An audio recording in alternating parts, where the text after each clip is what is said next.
My name's Aaron, welcome back to my channel. How are you? I'm fantastic. Today I am reviewing Oud For Greatness. And I have to say, this was one of the most difficult fragrances to actually get.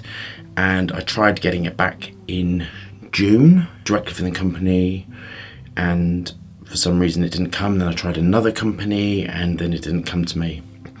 And a few months ago, I also tried to buy a oud fragrance from a company in the UK, which it sounded amazing, and they refunded me as well. So I don't know really what's going on. So I had to order it. I've just been into Manchester to pick it up. So finally, it is here. This is £250 for 90ml. The notes are lavender, saffron, nutmeg, natural oud wood, natural argued oil, patchouli and musk. And I don't know why you would put argued oil and oud. And the only way I can think is that you're trying to use a small amount of oud and then balance it up with argued, because the cost is completely different. Oud For Greatness opens with a calming yet aromatic notes of lavender, saffron, nutmeg, before tailing into a heart of oud wood, natural argued oil, patchouli and musk ensures a mesmerizing base. So what I've done, I actually have argued essential oil, and I actually have a little sample of oud. I did a lot with ouds. I've just bought 50ml of oud, of a really special oud, and that was £2,000 for 50ml. I'm going to do something with it next year, I'm not sure what. And I buy my oud direct from the farm, and I know it's oud. So I know my ouds really, really well. And before, I used to buy ouds from a perfumer. So I know different quality of ouds. I have, I think, maybe 4 or 5, and I have argued oil as well. Now, oud comes from the argued tree. And the argued tree is based around all sort of Southeast Asia. What happens is the tree becomes infected with a fungus, and the tree produces an immune response, which is a bit like a resin or a balsam. And the resin and balsam is oud, and the more infected the tree becomes, the more better quality the oud is. And you have lots of different types of oud depending on where it comes from, and some can be quite barnyardy and some can be quite sweet and floral. There really is just such a massive difference, but they all have a signature note to them, and they all smell slightly dirty, slightly balsam, slightly animalistic. That is at the core of all oud. Once you've smelt real oud, it is unmistakable, and you can't make it through aroma chemicals. You can sort of get a nuance of it, but you cannot get real oud. And I'm not particularly interested in using argued oil, and I'm personally not interested in using aroma chemicals masquerading as oud. I love using the best quality raw materials. So with oud, rose, ambergris, jasmine, all these sort of absolutes, I really know what I'm talking about because I buy a lot of it in. My oud bill is enormous per year, but I particularly love using this raw material and manipulating it. But as I said, authentic oud has a balsamic, animalistic, dirty smell to it at full concentration. It is allergen free, and it is not restricted to use on the skin. So that means you can use it in quite high concentrations. But the reason that companies do not use it is because it is outrageously expensive. So I have never seen this fragrance ever. What I'm actually going to do with this is I'm going to put oud on one arm, and I'm going to apply it, and then I'm going to see, do we have our fragrance samples? Are we engaged with our higher self? Let's get testing.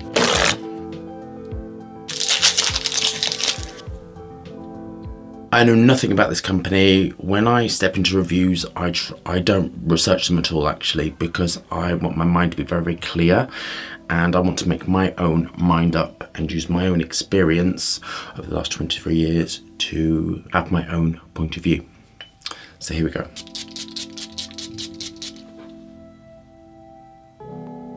So straight off, this smells like a Tom Fordy fragrance, and it also smells like Parfum de Marly, very interestingly.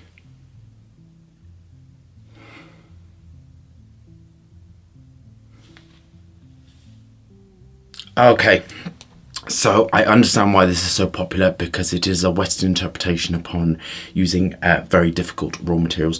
The projection is beautiful, the longevity is going to be beautiful. I'll go through the notes, what's in it. Initially, I'm smelling Isu Super and oak moss raw materials combined with citrus, ambers and ambroxan. The sweetness, there is a sweetness to it, so there is vanillin and ethyl maltol in it.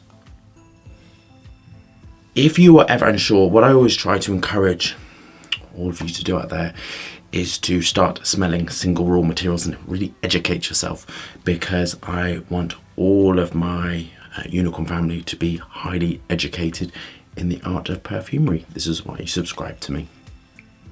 There is eugenol in this, which gives a clovey feel. Absolutely patchouli, absolutely balsams, vetiver, blackwood. It has some lovely leathery raw materials and some beautiful ambers in it, so this is really well constructed. So I want to explain something else as well about how these big companies work with these department stores, and why you'll never see my work in Harrods, Harvey Nichols, and I'll explain why. They generally demand 60 to 70% of the recommended retail price. So that means if something is £100, they're going to buy it in for 30. From that £30, you have to buy your raw materials, you have to buy your packaging, you have to pay staff bills, you have to pay a perfumer, you have to pay your VAT, you have to pay everything. So you're looking at, and you want 100% markup as well. This is how they work. So generally speaking, is something costs £100, the cost of the raw materials is going to be a maximum of about £3, and then it's £30 and sold on for £30, and then da-da-da. So this, I would say, is being sold at a maximum for about £70. So I'm using all my logic and reason in this. This smells massively like Parfum de Marly. So they are using wood aroma chemicals in this as well, and they use a lot of sweet musk and ethyl maltol. The vetiver is beautiful with the balsams and the patchouli. On to my final thoughts. I like this very much. I think it's a really good Western interpretation of oud. It has the dirtiness of the musk. I'm not smelling argud essential oil in it. Now I'm going to be really generous with this, because I'm in two minds whether this contains oud or not. It's not apparent to my mind. Initially I thought, oh, this does contain oud. But as it's drying down, I'm smelling a lot of vetiver, I'm smelling a lot of blackwood, I'm smelling a lot of the leathery compounds and eugenol. My initial thought was this, the way that I'm constructing it, I got a blast of what industrial oud smells like, which is a mixture of ambers and a mixture of some wood molecules pushed together. So what I'm going to do with this before I make up my final mind is I'll be able to detect clearly in a few hours. So what I'm going to do is I'm going to allow this to dry down, and I'm going to come back, because the last thing I want to do is give misleading information. So I shall see you soon with my final marks and final thoughts. So my friends, it's been a few hours now. I have walked the dogs, I have done things. Now what I've noticed is there is a similarity to Baccarat Rouge, which is the ethyl maltol. I'm not really detecting oud, to be really honest with you. What I'm detecting is a really good simulation and a very, very clever perfumer. But if it does have oud in, it's at trace amounts. I'm not detecting, it just smells of a lot of aroma chemicals now. So it's had that really good dry down, and I've worn it down. This oud, which I put on earlier, it just smells of oud. And there is a There's a similarity, but that is coming from the eugenol, the leather notes, the vetiver, the patchouli. There's like a suede leathery note running through it. Ambroxan, ambers, a few lily of the valley notes, Cephalaris, all that sort of stuff in there.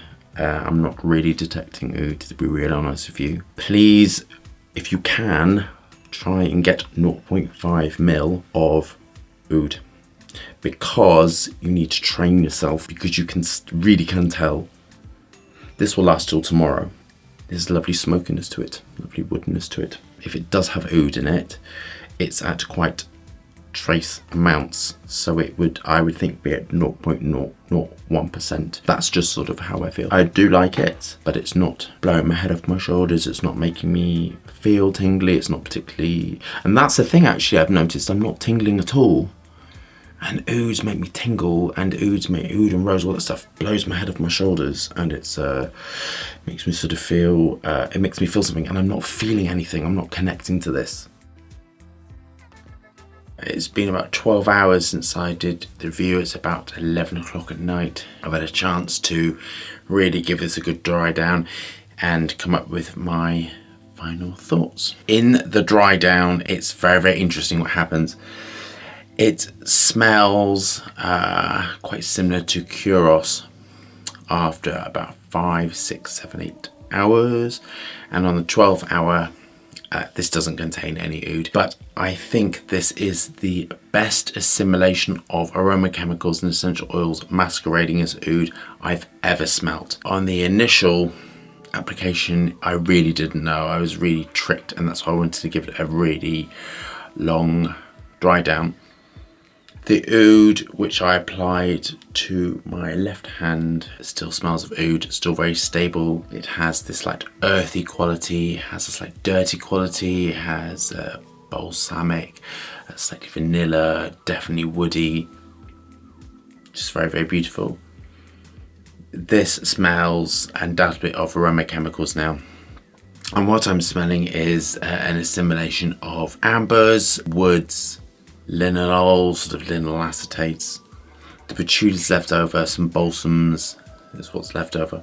But undoubtedly what you're smelling now is oak moss, eugenol, isosuper and hedione, ambroxan and some ambers. That's all that's sort of left. The vetiver is very good. The smokiness is from the glackwood and from the suede compounds. So I'm going to go through my final marks with you.